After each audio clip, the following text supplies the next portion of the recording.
School की online classes में आपका स्वागत है। अपना चैप्टर चल रहा था ठोस अवस्था, जिसमें हमने संकुलन क्षमता के बारे में पढ़ लिया था। हमने एसएससी, बीसीसी और एफसीसी की पैकिंग देख ली थी कि उनकी संकुलन क्षमता कितनी है। एसएससी की हमने 52.4% निकाली थी, बीसीसी की हमने 68% निकाली थी और एफसीसी के लिए हमने संकुलन क्षमता 74% निकाली थी। तो ये चैप्टर यहाँ तो हो चुका था। अगर पीछे वाला नहीं देखा तो पहले जाके पीछे वाला वीडियो देखिए, फिर आगे समझ में आएगा। अब अगला अपना टॉपिक है घनत्व, डेंसिटी। सबसे पहले घनत्व होता क्या है उसके बारे में जानेंगे। घनत्व का फॉर्मूला होता है द्रव्यमान बटा आयतन। तो देखिए, द्रव्यमान बटा आयतन m अपॉन v, ये घनत्व का फॉर्मूला है। d is m upon v। अब हमें अगर संकुलन क्षमता जो हमने निकाली थी, तो अलग अलग पैकिंग है, एफसीसी है, बीसीसी है, जो मात्र कोष्ठिका उनके लिए अगर घनत्व निकालना है उनके लिए भी निकाल सकते हैं। तो देखो इधर हम यहाँ पे एक घड़ी लगा लेंगे। मात्र कोष्ठिका के लिए मात्रक कोष्ठिका के लिए घनत्व, मात्र कोष्ठिका के लिए घनत्व फॉर्मूला हो जाएगा d बराबर z into m upon v। यहाँ पे z है अवयवी कणों की संख्या। अगर आपके पास एससीसी है तो अवयवी कण की संख्या 1 आएगी, आपके पास बीसीसी है तो अवयवी कण की संख्या 2 आएगी, अगर आपके पास एफसीसी है तो अवयवी कण की संख्या 4 आ जाएगी।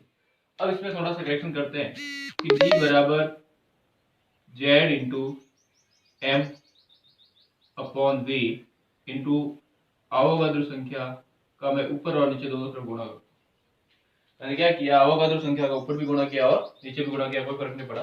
अब आगे देखते हैं, ये फॉर्मूला बन जाएगा d बराबर z, ये द्रव्यमान, ये अवोगाद्रो संख्या, इन दोनों का गुणा करेंगे तो हमारे पास मोलर द्रव्यमान आ जाएगा z इंटू मोलर द्रव्यमान कैपिटल M और डिवाइड में है आयतन इंटू अवोगाद्रो संख्या। ये आपके पास फॉर्मूला आ गया किसी भी मात्र कोष्ठिका के लिए घनत्व निकालने का, z into m divide by v into n, जहां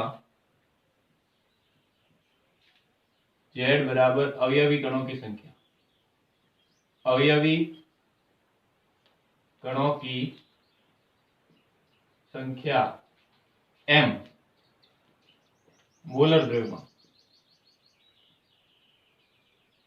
मोलर द्रव्यमान जिसकी यूनिट होती है ग्राम पर मोल, ये इसकी यूनिट है। उसके बाद आपके पास है आयतन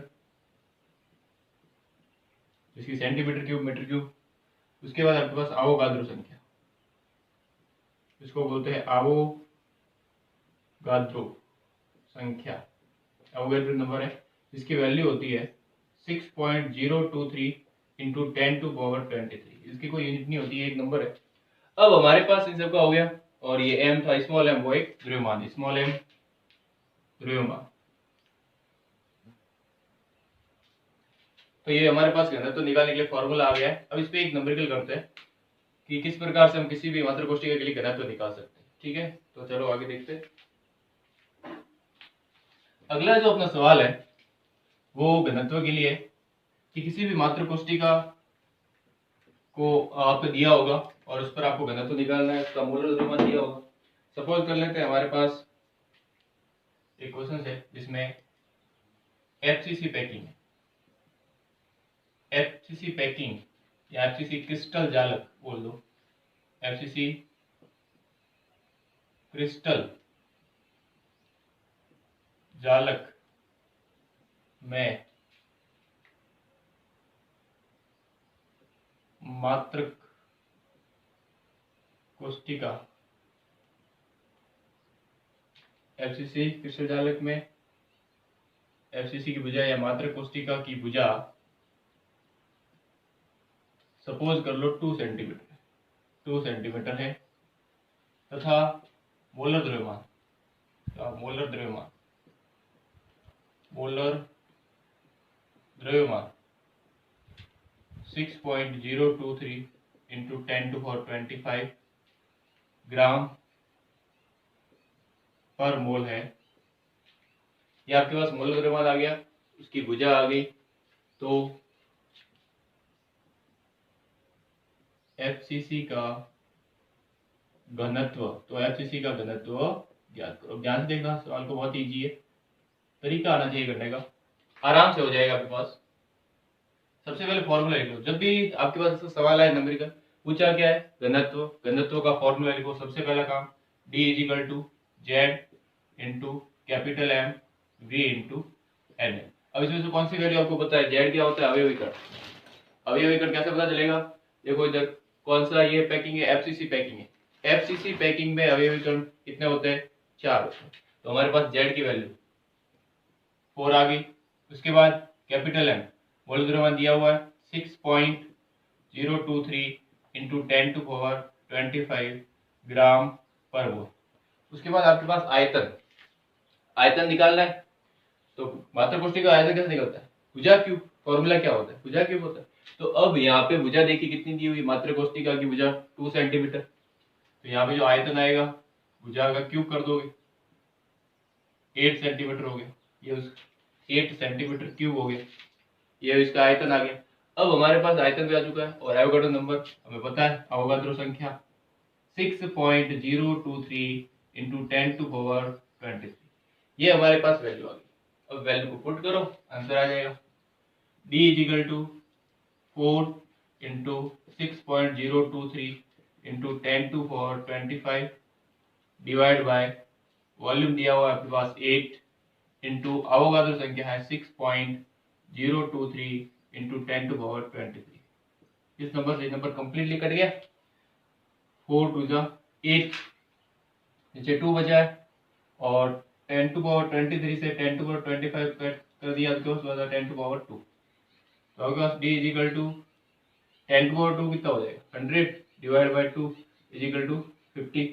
तो D इजिकल टू 5 इंटू 10⁻1, या इसको आप ऐसे भी लिखते हो कि 0.5 इंटू 10⁻2 और डेंसिटी की यूनिट क्या हो जाएगी?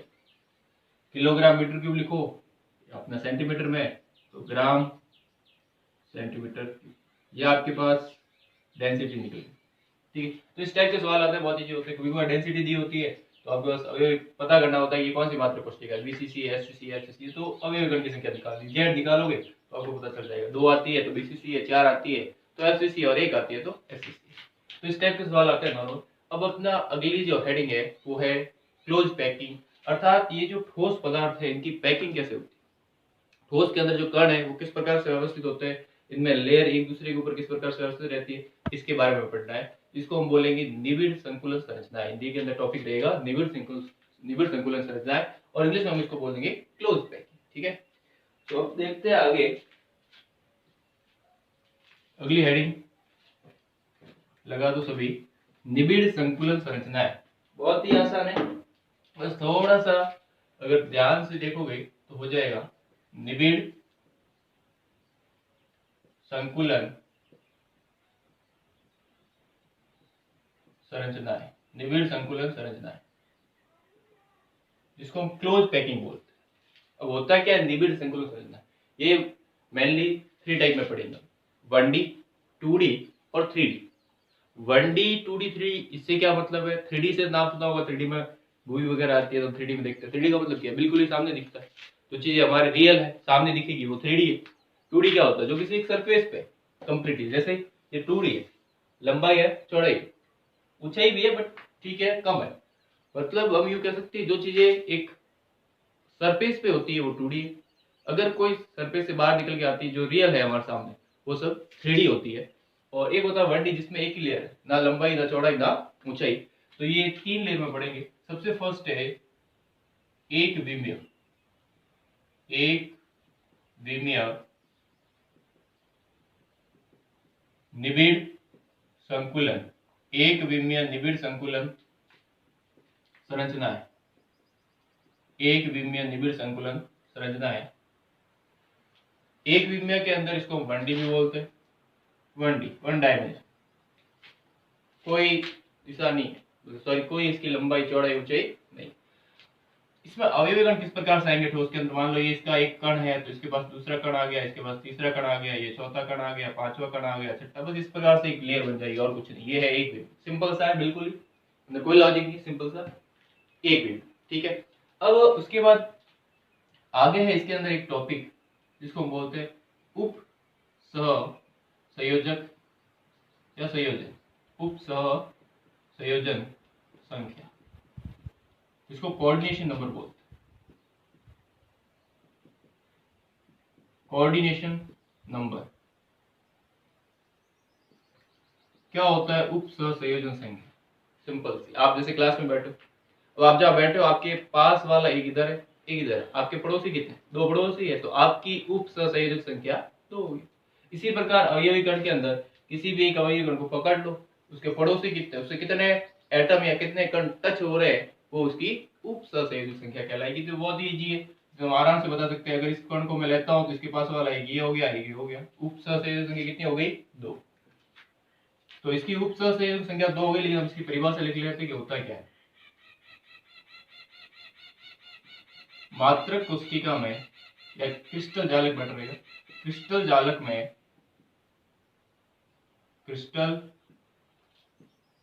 जालक में किसी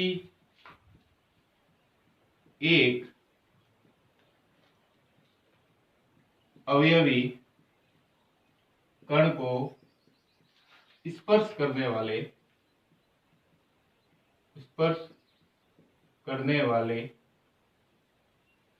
स्पर्श करने वाले अवयवी कणों की संख्या, अवयवी कणों की संख्या को, अवयवी कणों की संख्या को उप सहसंयोजक, उप सहसंयोजन, उप सहसंयोजन, उप सहसंयोजन संख्या कहते हैं। तो ये हमारे पास इसकी डेफिनेशन हो गई कि क्रिस्टल जालक में, पूरा एक जालक होगा जिसके अंदर अवयवी कण इस प्रकार से व्यवस्थित होगा। हमने यदि एक लेयर वाला बनाया तो ऐसे बहुत सारी लेयर वाला भी हो सकता है, एक विमीय, द्विविमीय, त्रिविमीय।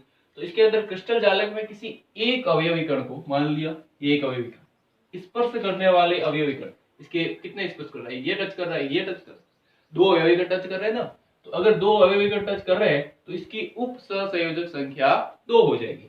तो हम यहाँ पे लिख लेंगे कि एक विमीय 1D के लिए, एरो में लिखेंगे 1D के लिए उप सह संयोजन, CN शॉर्ट में आप लिख सकते हो, उप सह संयोजन संख्या, कोऑर्डिनेशन नंबर कितना हो गया? 2। तो ये हो गया आपके पास एक विमीय निबिड़ संकुलन संरचना। अब है आपके पास दूसरा, अगला द्विविमीय। समझ में आ गया होगा बहुत अच्छे तरीके से, सिंपल ही था। द्विविमीय निबिड़ संकुलन संरचना है। सेकेंड है आपके पास द्विविमीय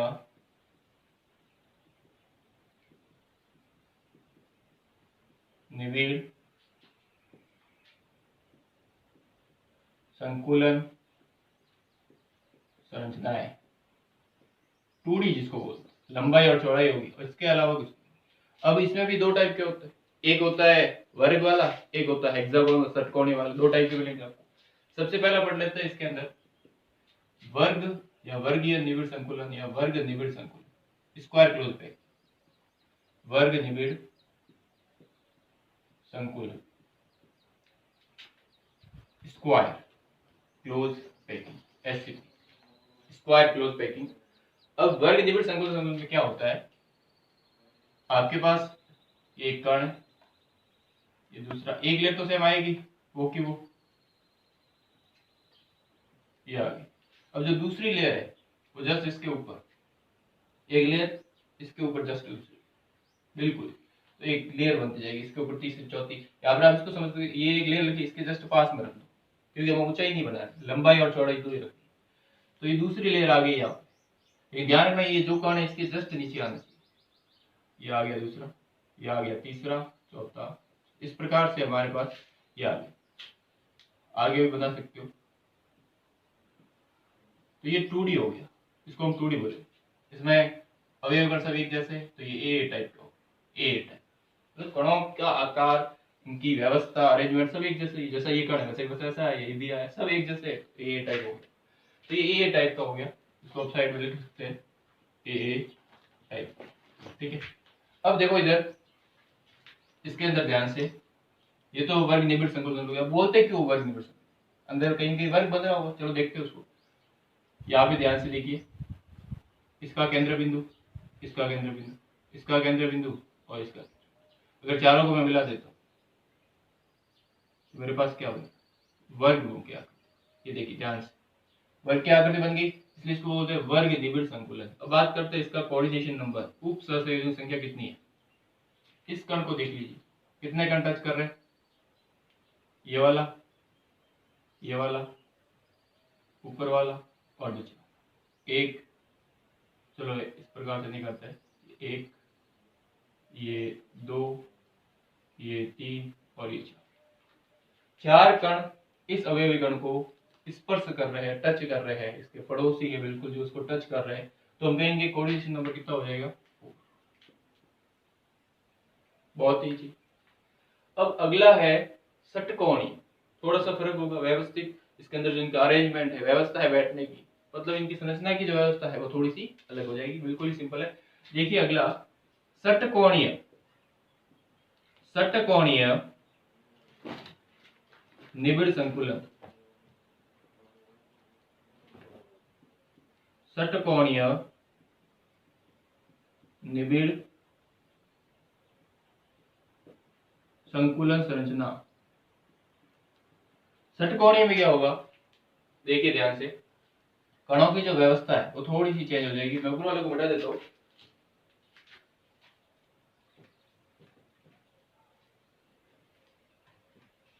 और यही कर देते हैं। दूसरा टाइप है इसके अंदर षटकोणीय, हेक्सागोनल षटकोणीय, एससीपी निबिड़ संकुलन संरचना,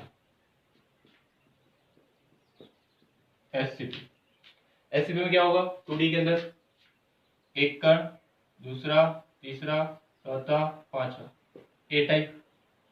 अब जो दूसरा कण है वो जस्ट इसके नीचे नहीं आएगा, इन दोनों कणों के बीच में स्थान दिख रहा है आपको, वी जैसा, उल्टा वी का शेप दिख रहा है, इनके खांचे में आएगा, यहाँ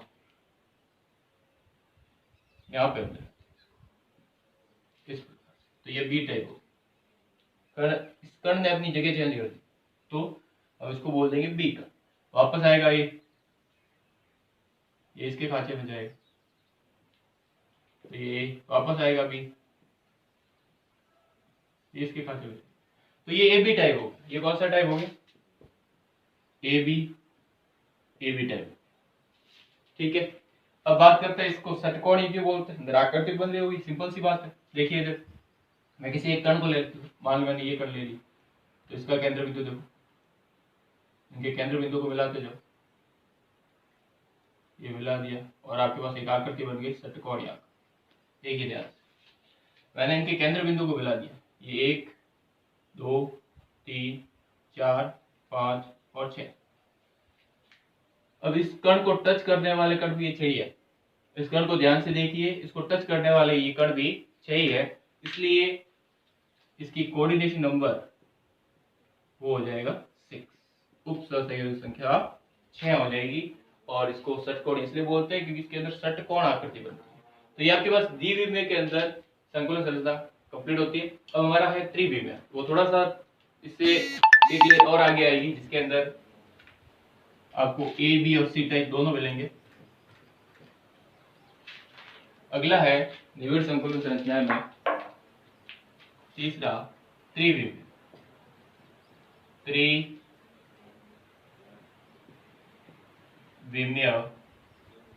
त्रिविमीय निबिड़ संकुलन, त्रिविमीय निबिड़ संकुलन संरचना। ठीक है, अगला है आपके पास त्रिविमीय निबिड़ संकुलन संरचना। बहुत ही आसान है, थोड़ा सा ध्यान रखना आप। इसमें 3 लेयर बनेगी अलग अलग। सबसे पहले आपके पास एक कण हो गया, मैं आप थोड़ा दूर दूर बनाना ताकि अंदर कचरा ज्यादा नहीं हो, पॉच हो जाएगा नहीं, तो थोड़ा दूर दूर बनाना आपको दिखेगा भी सही से। ठीक है, बाकी कण सब पास में होते हैं।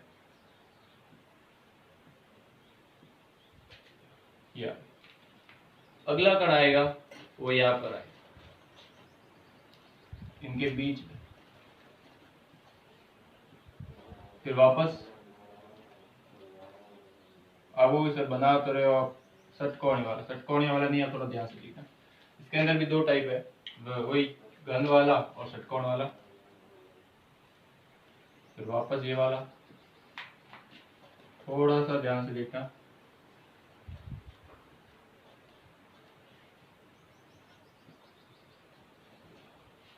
ए टाइप, बी टाइप, ए टाइप, बी टाइप।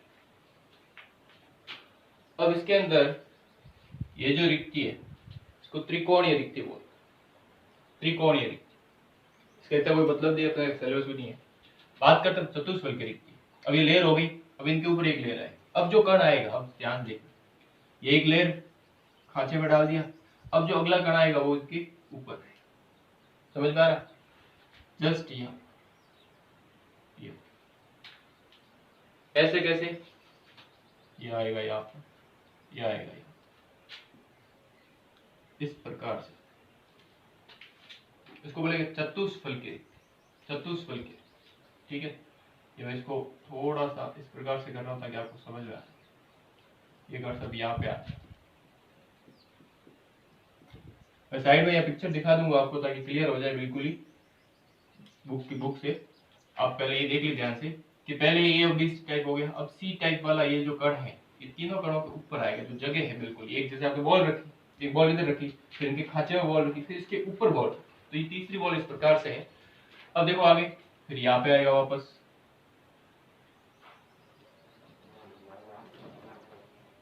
ये ज्यादा मैं नहीं बनाऊंगा ताकि कचरा नहीं हो अपने, इतना जितना समझने की जरूरत है उतना ही बनाए।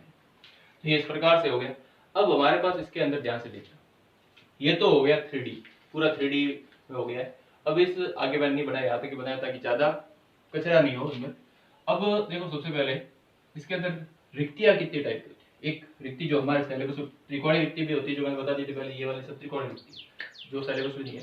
अब देखते रिक्ति चतुष्फल की रिक्ति और एक रिक्ति है अष्टफल की। दो रिक्ति है जिसको पढ़ना है। सबसे पहले चतुष्फल की रिक्ति क्या होती है उसको देखते हैं। चतुष्फल की रिक्ति, रिक्ति का मतलब होता है कि अगर दो कण पास में पड़े, एक कण इधर एक कण इधर, आसपास में सभी कण उनके बीच में थोड़ा सा स्थान बचता है, वॉइड जगह बचती, हॉल बचता है, तो उसको क्या बोलेंगे? रिक्ति बोलते। जैसे आप बैठे हो इधर उधर, बीच में थोड़ा बहुत स्थान रह जाता है तो वो हो गई रिक्ति। इसी प्रकार जो कण है, कण एक दूसरे के पास में बैठे, जैसे ये देखो ये कण इसके पास में, ये कण इसके पास में, लेकिन कहीं कहीं थोड़ी सी हॉल रह जाती है क्योंकि कणों की आकृति गोलाकार है तो कंप्लीटली उस स्पेस को ऑक्यूपाई तो कर नहीं पाएंगे, इसलिए कहीं कहीं थोड़ा सा स्पेस रह जाएगा। उसी स्पेस को हम क्या बोलते हैं? रिक्ति बोलते हैं। तो चतुष्फलकीय रिक्ति,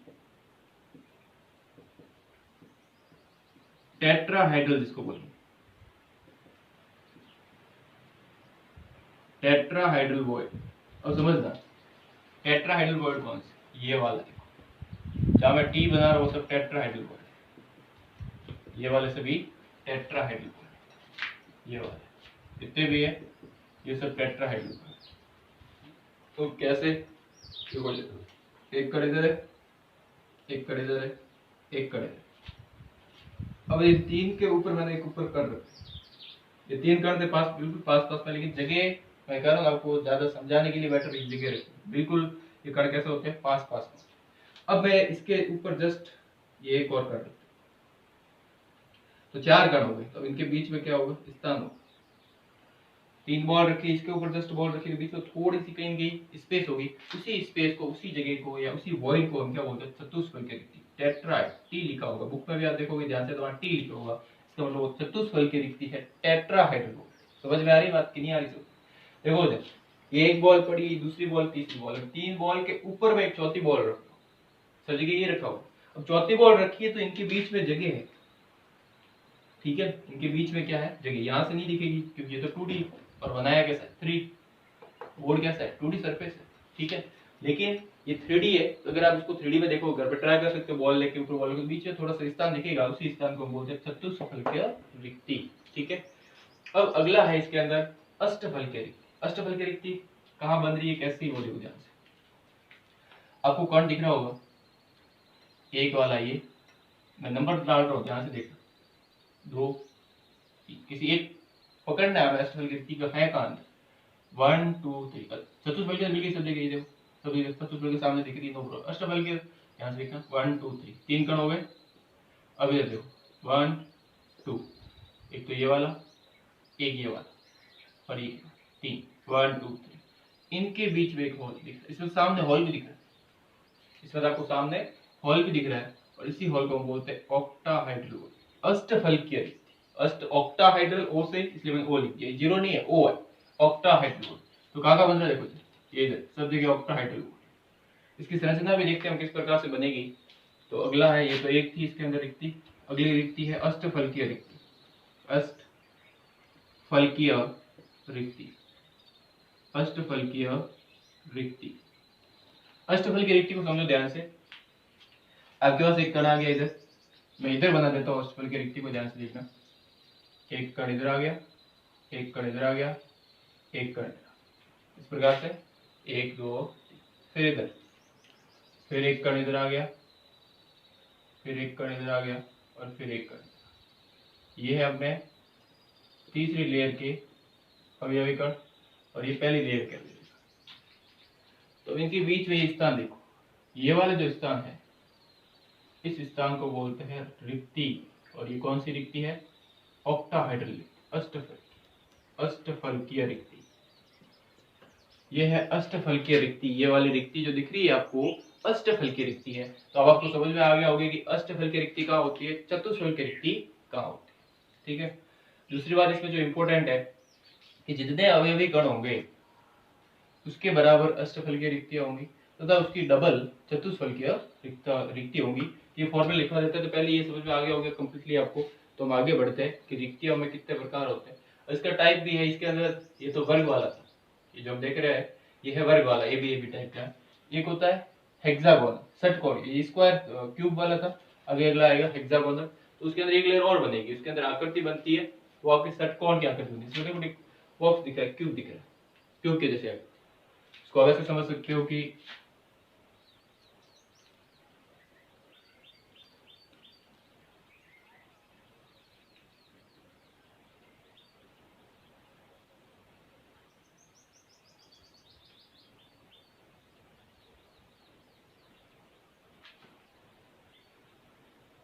ए बी ए, इस प्रकार के अंदर एक ट्यूब की संरचना बनती है। और हेक्सागोनल बनेगा उसमें षटकोण आकृति दिखेगी आपको। और हाँ, उसके अंदर उपसहसहयोगी संख्या समान ही होती है, दोनों की संकुलन क्षमता भी बराबर होती है। के अंदर दो है, दोनों की संकुलन क्षमता बराबर होती है 74%। दोनों के अंदर उपसहसहयोगी संख्या समान होती है, 12 होते हैं। देख लीजिए ऐसे, यहाँ पे 3D में इतना पता नहीं चलेगा, लेकिन इनकी जो उपसहसहयोगी संख्या होती है वो होती है 12। दोनों के अंदर संकुलन क्षमता भी बराबर होती है 74%। अब एक बार नोट कीजिए फिर आगे बढ़ते हैं। तो हाँ, अब आपको समझ में आ गया होगा किस प्रकार से त्रिविमी के अंदर दो टाइप होते हैं, एक होता है आपके क्यूबिक और एक होता है हेक्सागोनल। तो थोड़ा सा इसके बारे में लिख लेते हैं।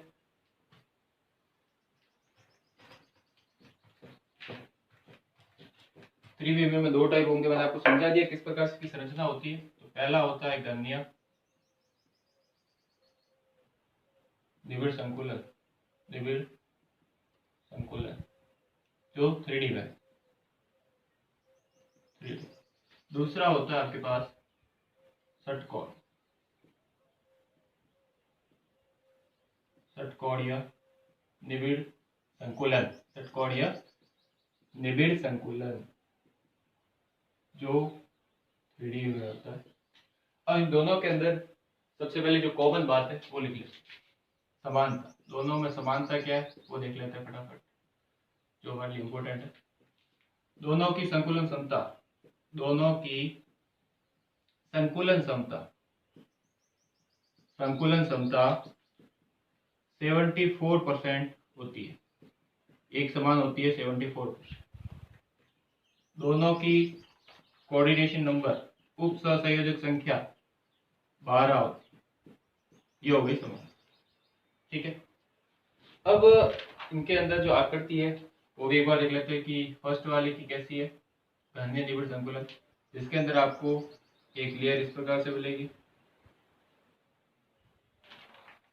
जस्ट इसके नीचे दूसरी लेयर और फिर वापस इस प्रकार बुक में इस प्रकार की संरचना बनी होगी, आपने देखी होगी गणनीय निबिड़ के लिए, गणनीय निबिड़ संकुलन के लिए।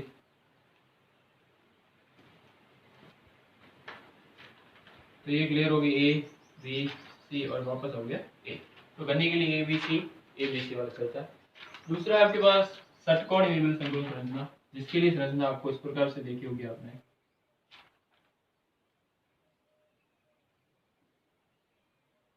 फिर उसके बाद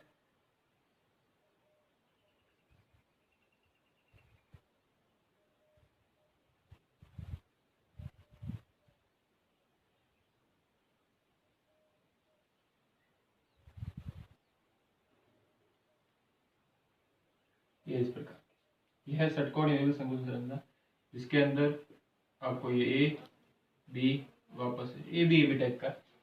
अब बात करते हैं कि जो षटकोणीय निबिड़ संकुलन संरचना है उसके अंदर बहुत सारे धातु आते हैं, जैसे आप मैग्नीशियम की देख लो, जिंक की देख लो, जिंक मैग्नीशियम, इन धातुओं की जो संरचना है आंतरिक संरचना वो षटकोणीय निबिड़ संकुलन में आती है। और गणनीय में कौन सी आती है? तो गणनीय के अंदर आप एग्जाम्पल देख सकते हो, तांबा हो गया, चांदी हो गई, ये सब गणनीय निबिड़ संकुलन के अंदर आते हैं, अलग अलग संरचना हो गई। अब बात करते हैं हमारे पास रिक्ति, जो वापस इंपॉर्टेंट टॉपिक है, उस टाइम आपने समझ लिया तो वापस एक बार बता देता हूँ आपको रिक्तियों के बारे में कि रिक्ति दो टाइप की होती है, चतुष्फल की रिक्ति और अष्टफल की रिक्ति, जो इंपॉर्टेंट है हमारे लिए।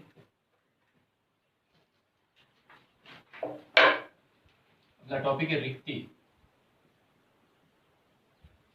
पहली है चतुष्फल की रिक्ति, चतुष्फलकीय रिक्ति, चतुष्फलकीय रिक्ति, tetrahedral, tetrahedral void. Tetrahedral void के अंदर आपके पास देखो ध्यान से, एक कण, दूसरा कण और ये तीसरा कण और ये चौथा कण, ये हो गया टेट्राहाइड्रल। इसका जो कोऑर्डिनेशन नंबर है टेट्राहाइड्रल वॉइड का, कोऑर्डिनेशन नंबर आपका जो कण है, एक कण कितने कण को टच करता है, इसका कोऑर्डिनेशन नंबर है 4। ठीक है, चतुष्फल की रिक्ति टेट्राहाइड्रल वॉइड 4, इसका क्या हो जाएगा कोऑर्डिनेशन नंबर। और उसके बाद दूसरा है अष्टफल की रिक्ति, अष्टफलकीय रिक्ति, अष्टफल की रिक्ति को हम ऑक्टाहाइड्रल बोलते हैं, ऑक्टाहाइड्रल वॉइड। इसमें एक कण, ये दूसरा कण और तीसरा कण,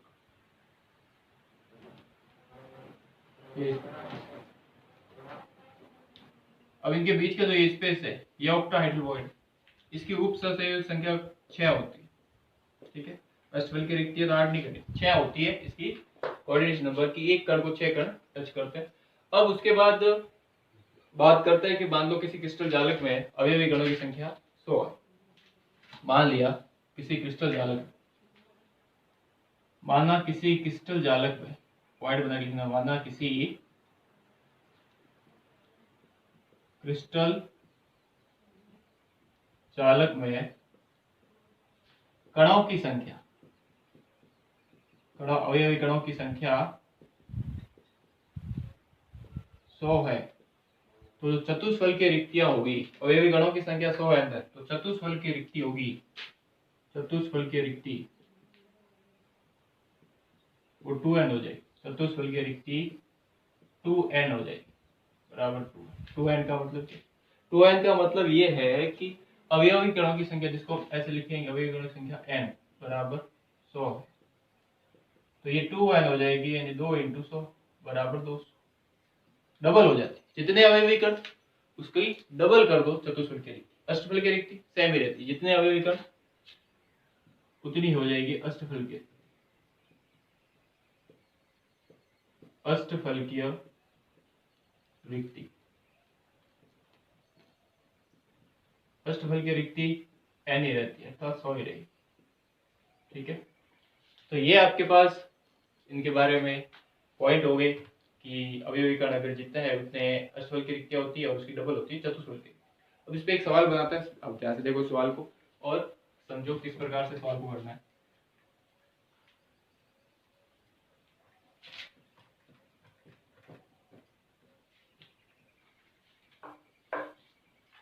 अपने पास सवाल है, मान लीजिए कि एक क्रिस्टल जालक है, FCC क्रिस्टल जालक सपोज कर लिया,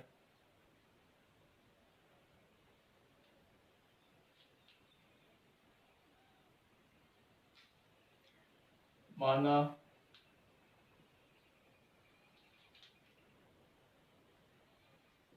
FCC क्रिस्टल चालक में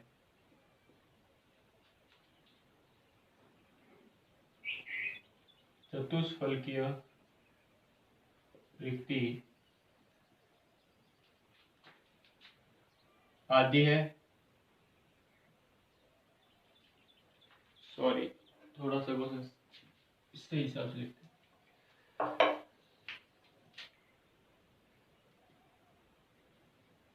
एक क्रिस्टल जालक A, B व C कणों से मिलकर बना है। एक क्रिस्टल जालक A, B और C कणों से मिलकर बना है। यदि A अवयवी कण है, B बराबर 1/2 चतुष्फलकीय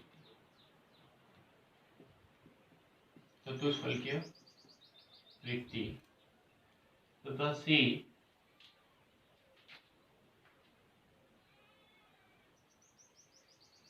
2 गुना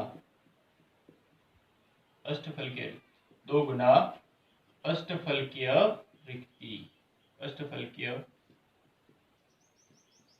रिक्ति है, तो क्रिस्टल जालक का सूत्र लिखिए है, तो क्रिस्टल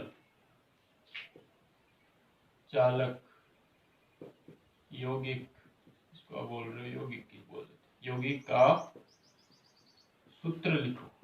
देखो बहुत ही सिंपल है, सवाल बड़ा है, कंफ्यूजन वाला लग रहा है, लेकिन बहुत ही सिंपल है। एक क्रिस्टल जालक A, B और C से बना हुआ, अब है कौन सा, साइड वो लिख देगा FCC है, या फिर अवयवीकरणों की संख्या दे देगा। तो जैसे मैं इसे लिख लेता हूँ, यदि FCC क्रिस्टल जालक, FCC तो इसे लिख लो FCC, बस हो गया। क्रिस्टल जालक कौन सा है, FCC।